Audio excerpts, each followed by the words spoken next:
Yes, Radyo Mandong, kay kagahapon manggod sa press con sa Davao City Police Office, nagpangayo og pasaylo si DCPO Chief Makantan, human niya giangkon nga nagkulang ang mga pulis. Ingon niya Radyo Mandong, quote-unquote, nagkulang din ang mga pulis and we apologize for that.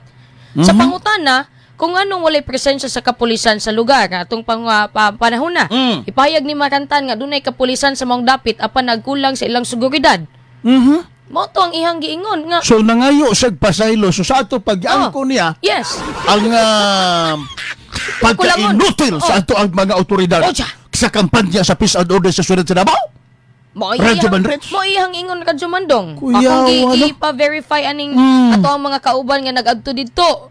Mao giingon niya nga giangkon niya nga nagkulang sa seguridad sa Davao City. Mo to ni kalampag ang Davao netizens kay so sa ato pa sayop si Castro. Uy, sabi si Castro nga si Basti ba yung gidakdakan sa peace and order sa syudad sa Davao. Oo. So sa ato pa dapat dakdakan si Marantan. O dapat pangtangos pisto si Marantan. Dili dapat ato ibutang ang blame nga itong Basti. Kung ibase na to sa statement ni Atty. Castro. Ang dating baga kasama sa Malacanang. Kaya ingon ba si Mayor Basti nga wala naman tay kwante ka. Wala naman tayo control. Wala naman tayo command. Wala naman tayo command conference. Di pares ka na adto nga. Naadito sila gilusad ka dumandong itong March 4. Nag-command conference sila? Mayor Basta, about sa kaning peace and orders Davao. Niya tambok sa Barantan. Kana lang Radyo Mandong. Niya, naminaw sila sa advices ni Mayor Basta. Kana. Kay, mo ganitong ni kalampag ang Davao netizens, ibalik daw tong taga Davao nga pulis, kay sila ang sweet to diris Davao. Dapat lang. Sila sama nila nilaw.